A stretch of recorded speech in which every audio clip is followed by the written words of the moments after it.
My name is Lillian, and for 30 years, I lived what I thought was a perfect life. Our big house just outside the city limits was my haven, a place where happiness seemed to bloom endlessly. My husband, Tom, was my rock. Our son, Jake, was the light of our lives, a budding football star at his college.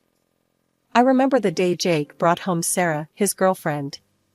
She was a sweet girl with a gentle smile and kind eyes.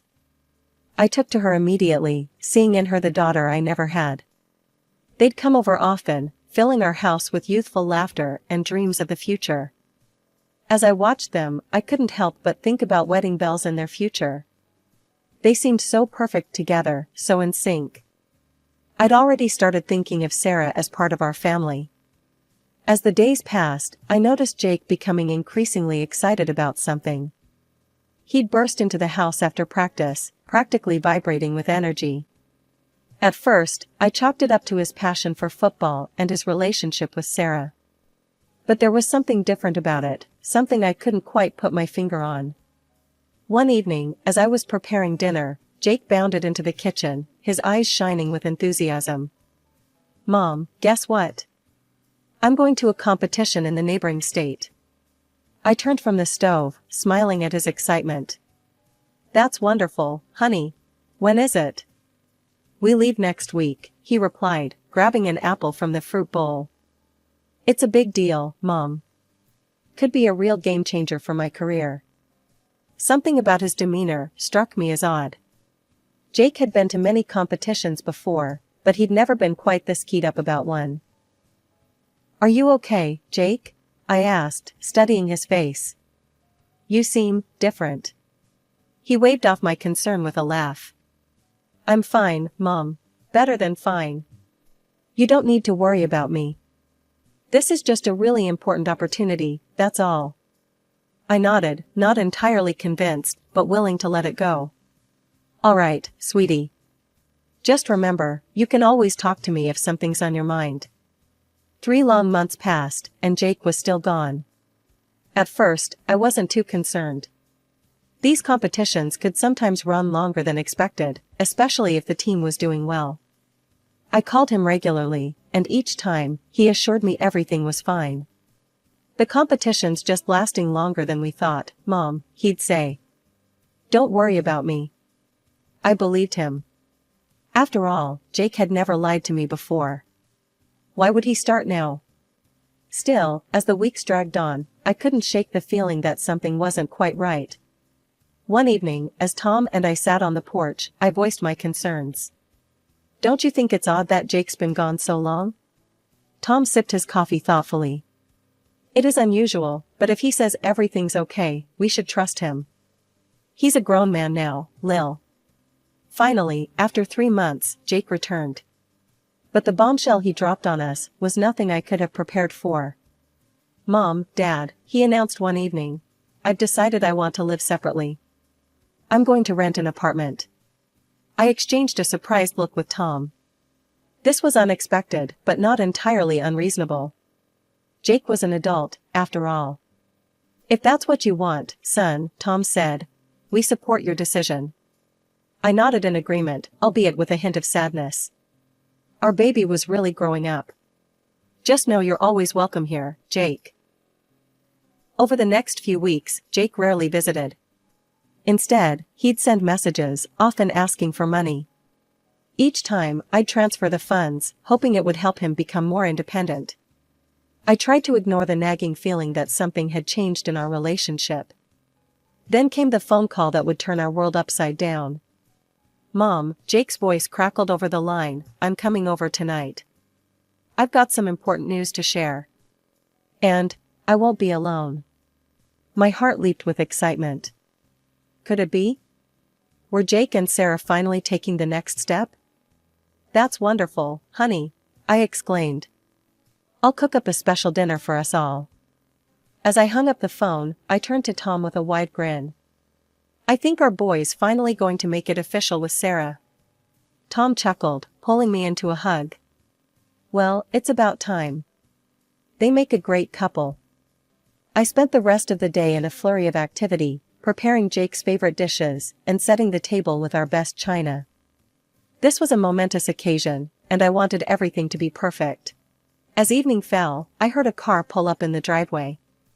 My heart raced with anticipation as I smoothed down my dress and went to open the door. But the sight that greeted me was nothing like what I had expected. Jake stood there, all right, but the woman by his side wasn't Sarah. This girl was a stranger, strikingly beautiful, dressed in bright, provocative clothing that seemed out of place for a family dinner. "Mom," Jake said, his voice oddly flat, "I'd like you to meet Veronica, my wife." The world seemed to tilt on its axis. This couldn't be happening. It had to be some kind of cruel joke. But the defiant look in Jake's eyes and the smug smile on Veronica's face told me it was all too real.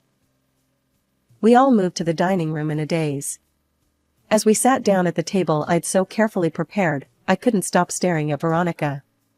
She was beautiful, yes, but there was something cold in her eyes that made me uneasy. Jake, seeming oblivious to the tension, launched into a description of their wedding. "We had an amazing ceremony at that new upscale venue downtown. You should have seen it, Mom. The flowers, the music, everything was perfect." Each word felt like a knife twisting in my heart. "How could you celebrate your wedding without the people closest to you?" I asked, fighting back tears. Jake's face hardened. "The closest person to me is my wife," he declared. "I want to make her happy." Veronica raised her head, a smug smile playing on her lips. Jake continued, his voice softening slightly.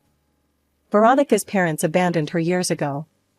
Her grandmother raised her, but she passed away recently. I didn't want Veronica to feel lonely at our wedding, so we decided not to invite any relatives. We celebrated with just our friends." I sat there, trying to process this information. Then a thought struck me. "Jake, what about Sarah? What happened with her?" Jake shifted uncomfortably in his seat. "I left her," he mumbled. She cheated on me." I couldn't believe what I was hearing.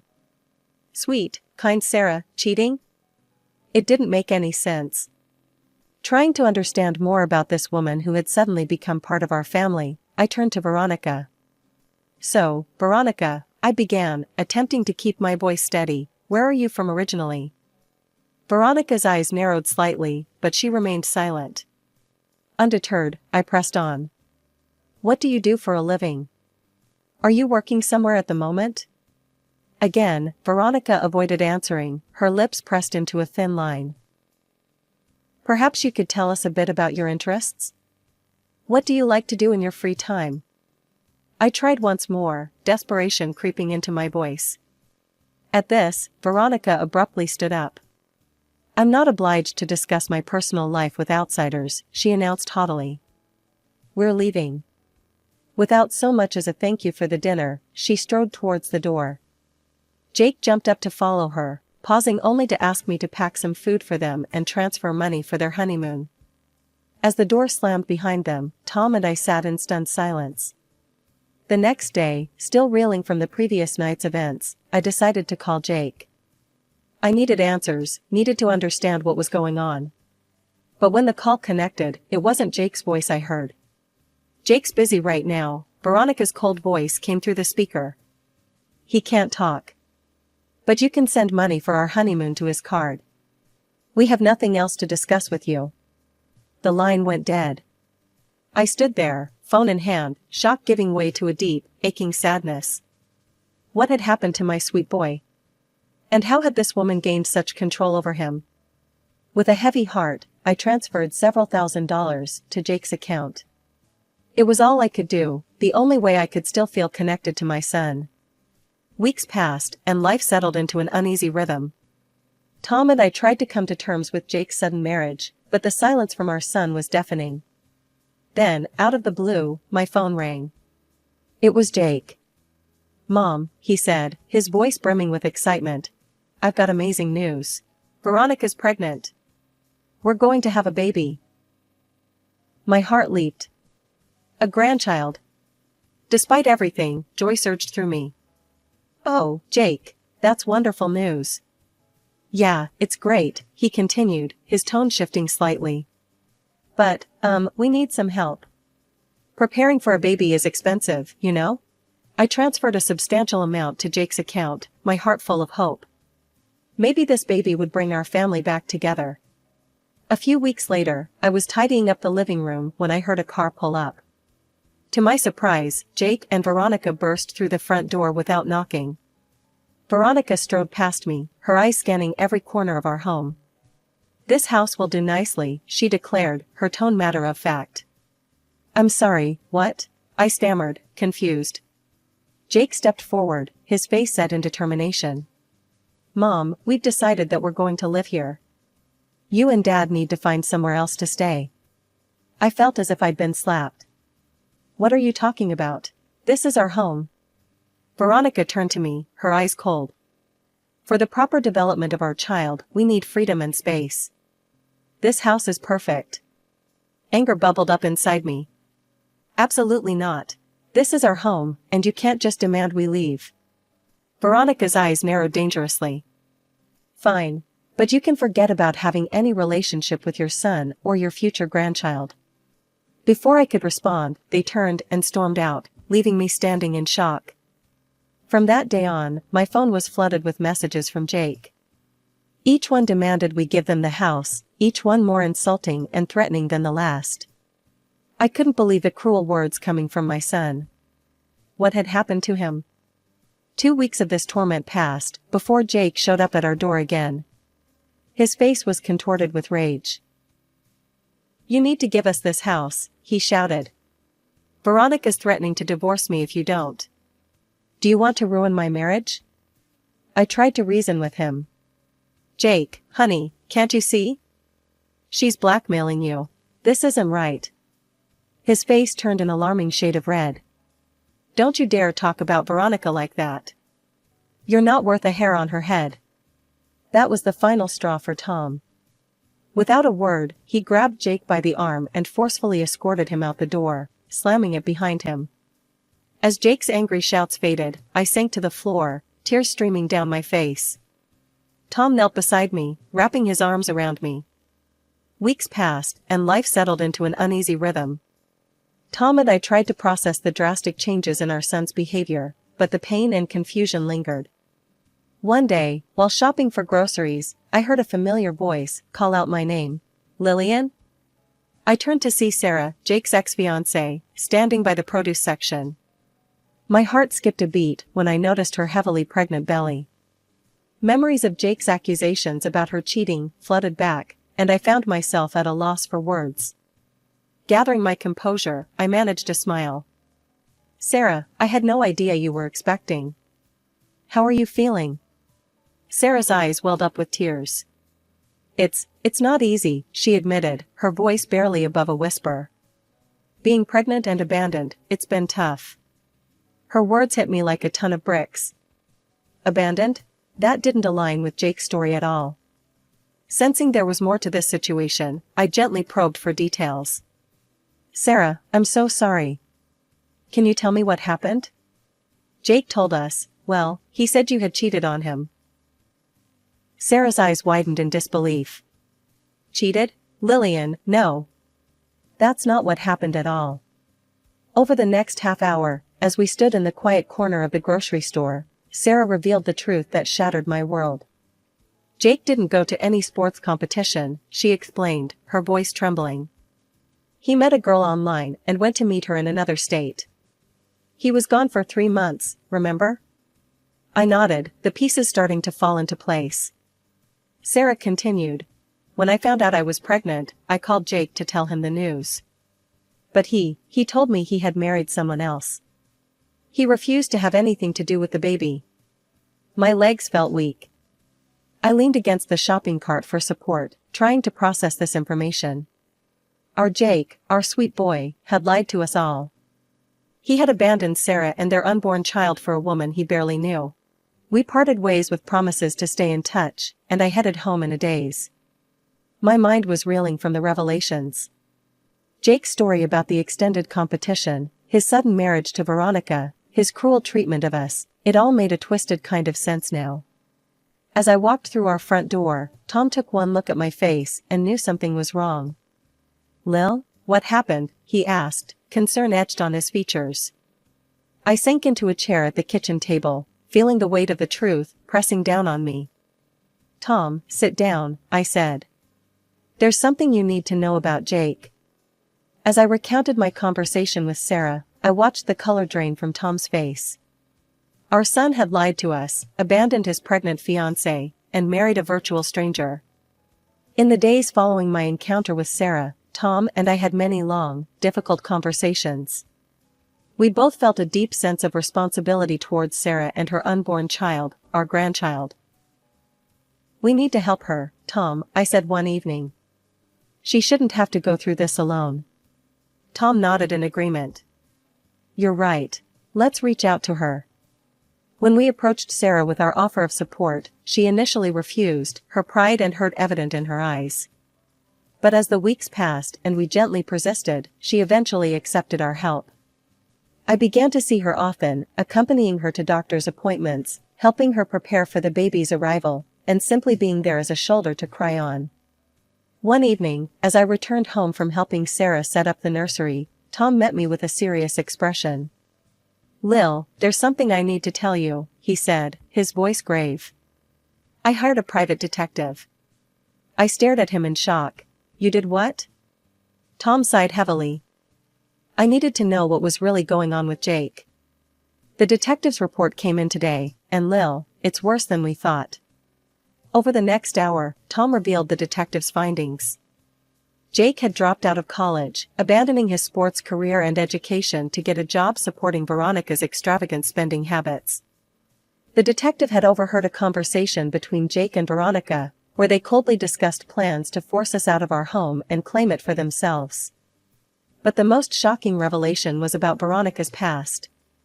She had a history of pursuing wealthy men for their money. The detective discovered that Veronica had become pregnant by one of these men and had manipulated Jake into marriage by claiming the child was his. I stood up, my mind racing. We have to tell Jake. We have to make him see what's happening. But Tom shook his head sadly. Lil, he won't believe us. You've seen how he is now. If we try to tell him, he'll only push us further away. As much as it pained me, I knew Tom was right. Jake was so under Veronica's influence that any attempt to reveal the truth would likely backfire. What do we do, then? I asked, feeling helpless. Tom took my hand in his. For now, we focus on Sarah and the baby. They're the ones who truly need us right now. I nodded, fighting back tears. You're right. Sarah needs us, and that baby, our grandchild, they're innocent in all of this. As we sat there, processing all we had learned, I couldn't help but feel a mix of anger, sadness, and fear for Jake. But I also felt a renewed sense of purpose. We might not be able to help Jake right now, but we could be there for Sarah and her baby. And maybe, just maybe, by showing Jake what real love and support looked like, we could eventually break through to him. Just when Tom and I thought things couldn't get any worse, we woke up one morning to find our house defaced with cruel, insulting graffiti. Greedy oldsters, selfish bastards, and other hurtful words were spray-painted across our walls in angry red letters. Shocked and hurt, we immediately called our neighbor across the street, who had outdoor security cameras. We watched the footage with heavy hearts, witnessing our own son vandalizing our home in the dead of night. The sight of Jake, sneaking around like a common criminal, left us speechless. We didn't confront Jake about the graffiti. Instead, we quietly painted over the hateful words and put our house on the market. Within weeks, we had sold our longtime home and purchased a new one, not far from where Sarah lived with her newborn son, our grandson.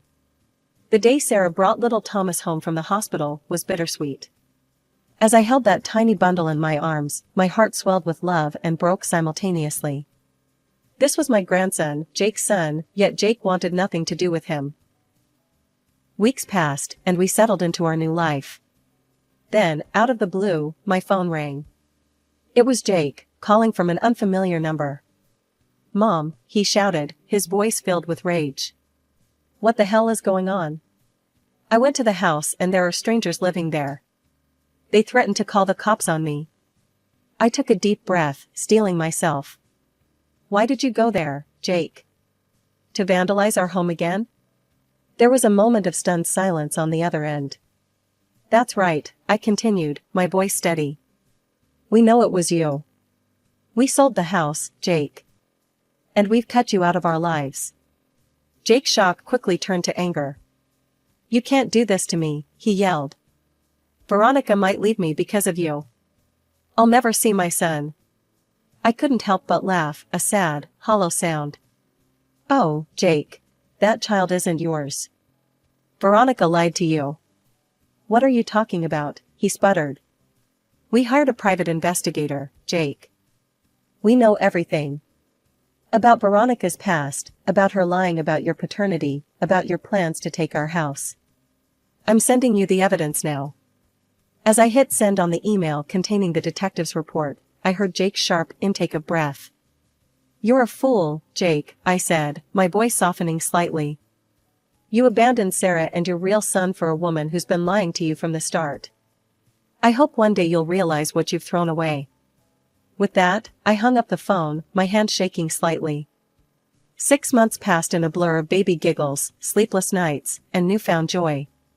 Tom and I had settled into our roles as doting grandparents, cherishing every moment with little Thomas. Our new home, though smaller, was filled with more love and laughter than we'd experienced in years. One sunny afternoon, as we sat on our porch watching Sarah push Thomas on the swing we'd installed in the backyard, our neighbor walked by with some surprising news. Did you hear about Jake? She asked, her voice low. Word is, that wife of his up and left him. Apparently, she handed their child over to her parents, turns out she wasn't an orphan after all, and ran off with some wealthy man she met. Tom and I exchanged glances, a mix of emotions washing over us.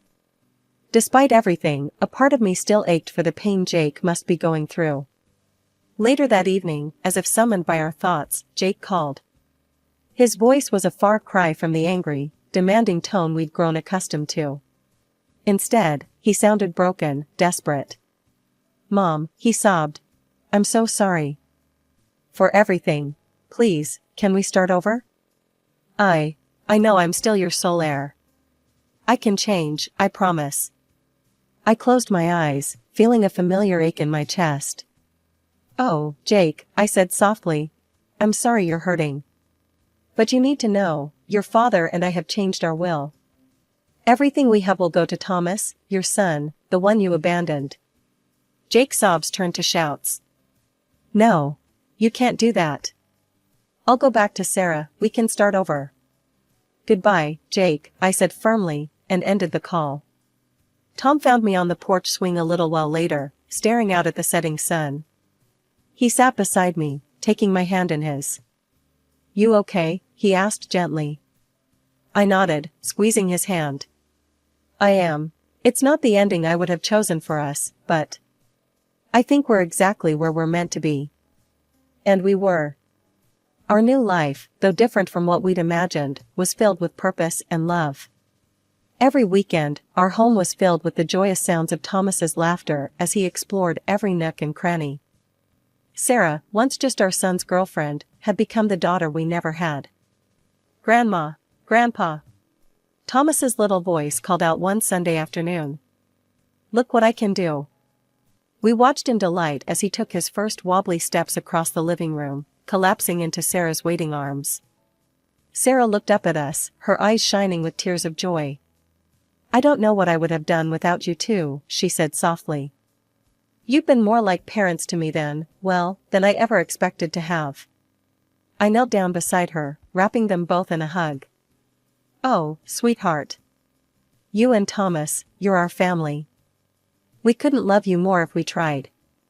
As I looked around at the faces of my family, Tom's weathered smile, Sarah's gentle eyes, Thomas's chubby cheeks, I felt a profound sense of peace wash over me. This was not the life I had planned, but it was a life filled with more love, more joy, and more purpose than I could have ever imagined.